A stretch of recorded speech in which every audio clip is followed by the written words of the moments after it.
Good morning सभी को। 4/4 चल रहा है,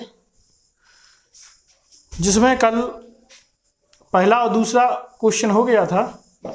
आज हम आगे स्टार्ट करेंगे। हम लोगों ने अभी तक पिछला अध्याय 2, 3 और 4 ख़त्म होने वाला है। इन 4 अध्याय में जो आपको वीडियो है वे कैसे लगे आप बिल्कुल बताएं। हम तीसरा क्वेश्चन देखते हैं। तीसरा क्वेश्चन है, क्या एक ऐसी आम की बगिया बनाना संभव है जिसकी लंबाई चौड़ाई से दोगुनी हो और उसका क्षेत्रफल 800 मीटर स्क्वायर हो? यदि है तो उसकी लंबाई और चौड़ाई ज्ञात कीजिए। हमें आम की बगिया बनाना है और आम की जो बगिया है उसकी जो लंबाई है वो चौड़ाई से दोगुनी है। तो यदि हमें चौड़ाई पता होगी तो हमें लंबाई ज़रूर पता हो जाएगी, और यदि चौड़ाई हमें पता नहीं है तो हमें लंबाई पता नहीं होगी। तो हम मानेंगे सबसे पहले चौड़ाई। माना कि आम की बगिया की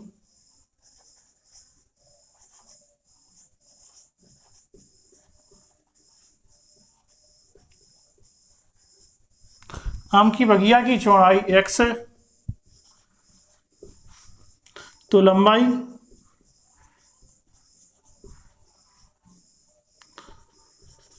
होगी 2x, क्योंकि जो चौड़ाई है, चौड़ाई से जो लंबाई है दोगुनी थी। तो लंबाई दोगुनी थी किससे? चौड़ाई से। चौड़ाई हमने मान ली x, तो लंबाई क्या होगी? लंबाई होगी 2x। ठीक है।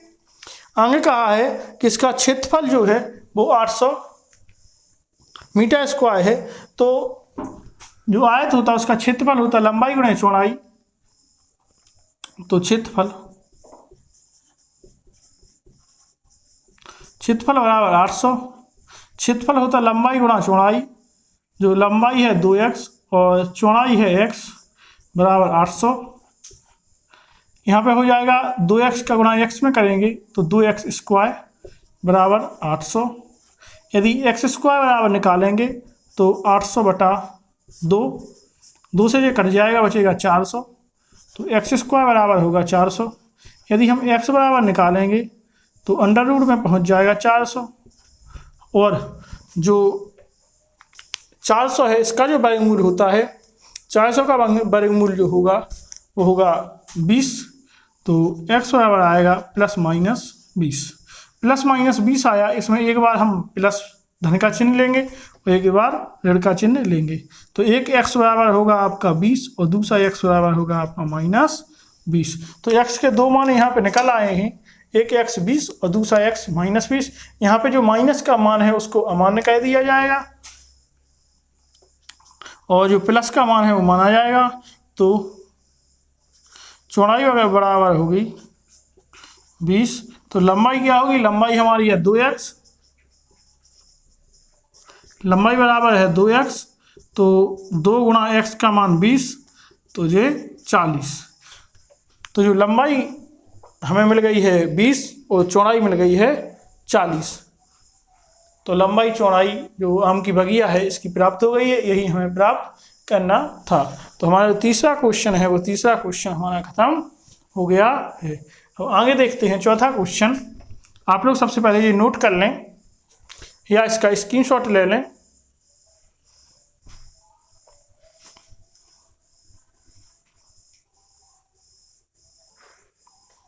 अगला क्वेश्चन देखते हैं चौथा।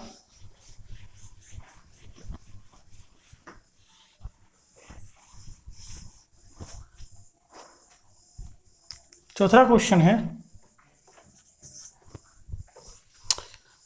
क्या निम्न स्थिति संभव है? यदि है तो उनकी वर्तमान आयु ज्ञात कीजिए। 2 मित्रों की आयु का योग 20 वर्ष है। 4 वर्ष पूर्व उनकी आयु का गुणनफल 48 था। हमें ये स्थिति ज्ञात करना है कि 2 मित्रों की आयु का जो योग है वो 20 वर्ष है। यहाँ पे 2 मित्रों की जो आयु दी गई है वो 20 दी गई है। यदि हमें एक की आयु पता चल जाए, माना कि एक की आयु हम मान लेंगे x और दूसरे की जो आयु है वो y मान लेंगे, तो जो x इस साइड जाएगा तो माइनस का x हो जाएगा, और जो इसकी y बराबर दूसरे की आयु निकलेगी वो निकलेगी 20 माइनस x। तो इसी प्रकार से हम करेंगे। माना पहले मित्र की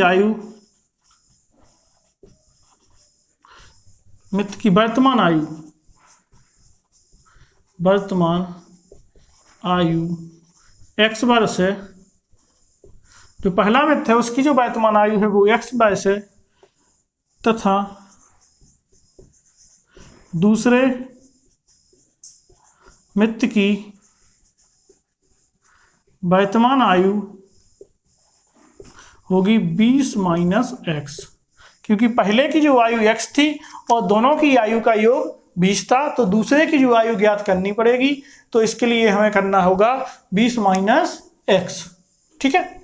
आगे उसने कहा है कि 4 वर्ष पूर्व इनकी आयु का गुणनफल 48 था, तो हमें 4 वर्ष पूर्व दोनों की आयु निकालनी पड़ेगी। 4 वर्ष पूर्व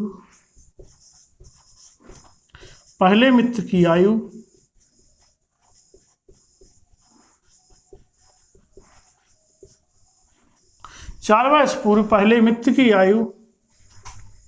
बराबर होगा x माइनस 4, क्योंकि यहाँ पे पूर्व की बात कही गई है। पूर्व मतलब पिछले के लिए हम माइनस करेंगे। इसी प्रकार से 4 वर्ष पूर्व दूसरे मित्र की आयु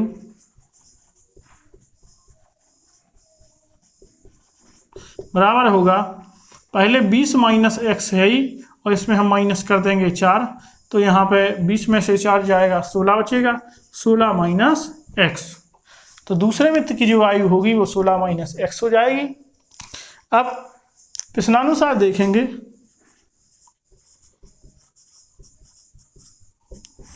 प्रश्नानुसार देखने पर उसने कहा है कि 4 वर्ष पूर्व दोनों की आयु का गुणनफल जो है वो है, दोनों की आयु का गुणनफल 48 है, तो दोनों की आयु का गुणनफल करेंगे। पहले की x माइनस 4 और दूसरे की 16 माइनस x बराबर 48। दोनों की आयु का गुणनफल बराबर 48। x का गुणा 16 में करेंगे 16x आएगा, x का गुणा माइनस x में करेंगे तो माइनस एक्स स्क्वायर आएगा, माइनस 4 का गुणा 16 में करेंगे तो माइनस का 64 आएगा, और माइनस 4 का गुणा माइनस x में करेंगे तो प्लस का 4x बराबर 48। ठीक है। यहाँ पे 16x और 4x 20x, तो माइनस की एक्स स्क्वायर प्लस का 20x माइनस का 64, और 48 इस साइड पे आएगा तो ये भी माइनस का हो जाएगा। इन दोनों को ऐड कर देंगे, माइनस का एक्स स्क्वायर प्लस का 20x माइनस का होगा 8 4 12 2 हासिल 1 10 1 11 बराबर 0। माइनस का भाग दे देंगे तो x square minus 20x plus का 112 बराबर 0। अब समीकरण जो हमें मिल गया है, समीकरण की हम तुलना करेंगे।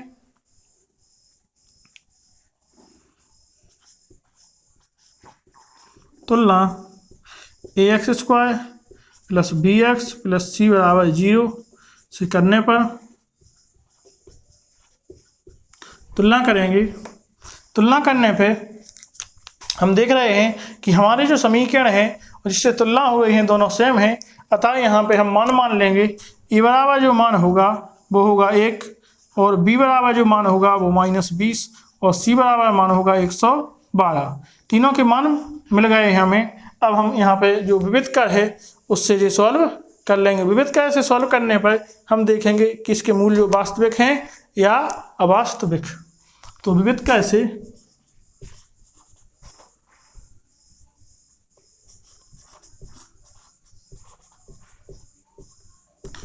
यहाँ पे होता है बी स्क्वायर माइनस 4ac, तो बी स्क्वायर बी का मान है -20, उसका स्क्वायर -4, ए का मान है 1 और सी का मान है 112। बीसम होगा 400 माइनस 4 का गुणा होगा 4 दूनी 8 4 एकम 4, 4 एकम 4। तो यहाँ पे आएंगे -48। जो -48 आया तो नीचे हम देखेंगे कि -48 बड़ा है किससे? 0 से। -48 जो है वो छोटा होगा किससे? 0 से। तो -48 है वो छोटा किससे है? 0 से। जब -48 छोटा है 0 से तो यहाँ पे जो इसके मूल हैं वो वास्तविक नहीं होंगे, यहाँ के जो मूल हैं वो काल्पनिक होंगे, या हम नीचे लिख सकते हैं अतः द्विघात समीकरण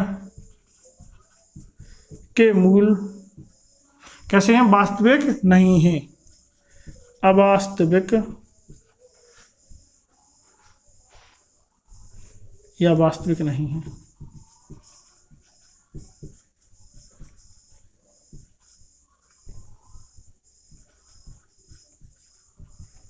वास्तविक नहीं है। जब वास्तविक नहीं है तो हमें इसको आगे हल नहीं करना है, इसको यहीं तक हल करना है। आप लोग नोट कर लें।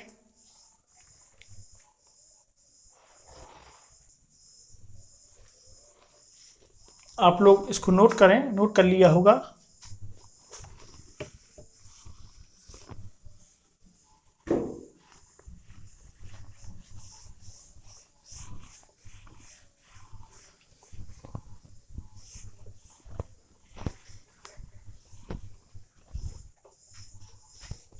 इसका लास्ट सवाल है वो है, क्या परिमाप 80 मीटर तथा क्षेत्रफल 400 मीटर स्क्वायर के एक पार्क को बनाना संभव है? यदि है तो उसकी लंबाई और चौड़ाई ज्ञात कीजिए। हमें पार्क की लंबाई और चौड़ाई ज्ञात करना है। हमें दिया गया है परिमाप। सबसे पहले हम मानेंगे पार्क की हमें चौड़ाई ज्ञात करनी हो तो सबसे पहले हम मानेंगे चौड़ाई। माना कि पार्क की चौड़ाई x मीटर है। पार्क की चौड़ाई बराबर क्या मान ली हमने? x। जब पार्क की चौड़ाई हम x मान लेंगे तो इसका परिमाप दिया गया है,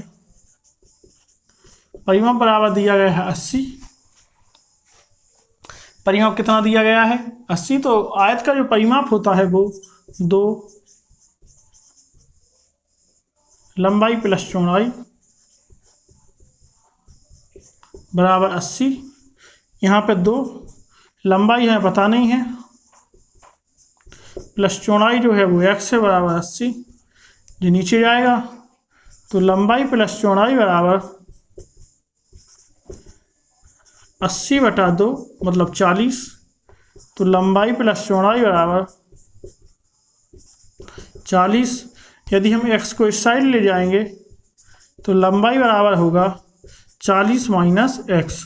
हमें यहाँ पे जो इसकी लंबाई और चौड़ाई दोनों पता चल गई हैं। अब यहाँ पे क्षेत्रफल दिया गया है, देखते हैं। पार्क का क्षेत्रफल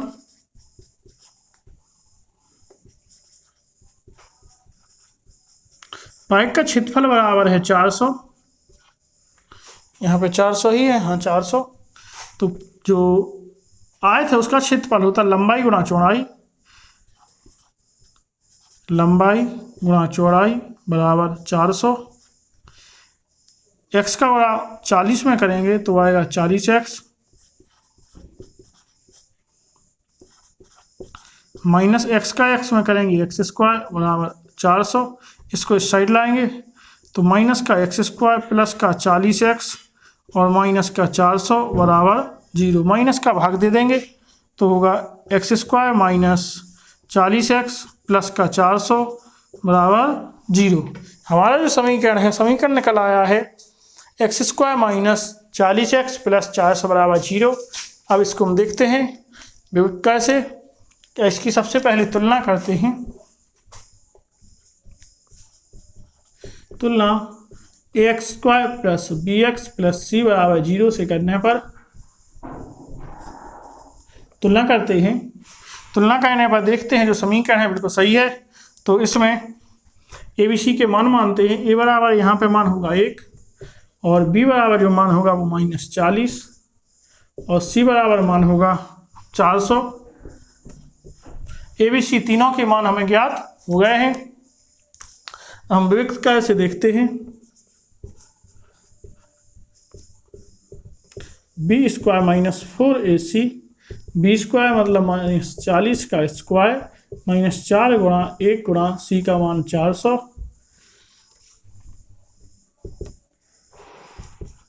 यहाँ पे होगा 1600 माइनस यहाँ पे भी 1600। 1600 में से 1600 गया, कितना बचा 0।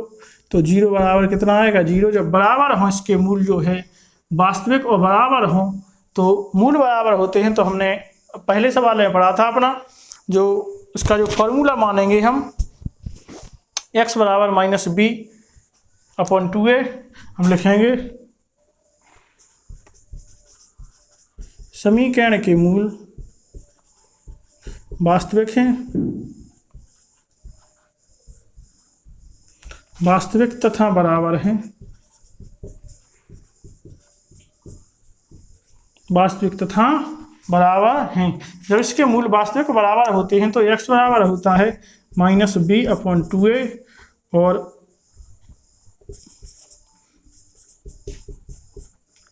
यहाँ पे भी x बराबर -b/2a। ठीक है, तो x बराबर होगा -b, तो पहले माइनस और इसके बाद भी माइनस बता 2 गुणा a का मान 1 और इसी प्रकार से x बराबर -40/2 गुणा 1, तो x बराबर होगा 40/2 और x बराबर 40/2 20, यहाँ पे भी 20, तो x बराबर मान जो निकले दोनों 20 और 20, तो यहाँ पे दोनों मान 20 और 20 निकल आए हैं। यहाँ पे हम देखते हैं जो लंबाई हमारी चौड़ाई जो थी, चौड़ाई x का मान था x, तो चौड़ाई निकल आई है 20 और लंबाई अगर निकालेंगे तो यहाँ पे हम चौड़ाई बराबर है 20 और लंबाई बराबर यहाँ पे होगा 40 माइनस x, तो 40 माइनस 20 बराबर 20, तो चौड़ाई जो है वो 20 निकल आई है और लंबाई भी आपकी 20 निकल आई है। तो हमारा जो 5वां सवाल है यहाँ पे वो भी खत्म हो गया है, आप इसको नोट कर लें। अब 5वें सवाल के बाद जो 4 अध्याय है वो खत्म हो गया है, 4/4 पूरा हो गया है। 4/4 में आप लोग इसके बाद जो इसका सारांश है, सारांश देख लें एक बार। सारांश से आपके जो वस्तुनिष्ठ बनते हैं वो आपके वस्तुनिष्ठ बन जाते हैं यहीं से, और जो 4/4 है अब वो ख़त्म हो गया है। इसके आगे हम लोग 5 अध्याय कल से स्टार्ट करेंगे। आप लोग सारांश जो है वो घर पे ज़रूर देख लें, क्योंकि सारांश से आपके अधिकतर ऑब्जेक्ट वस्तुनिष्ठ बन जाते हैं। तो आज की क्लास यहीं पे ख़त्म करते हैं, कल हम 5 अध्याय लेके आएंगे। आप लोग वीडियो बराबर देखते रहें, ठीक है। आज के लिए इतना ही, धन्यवाद।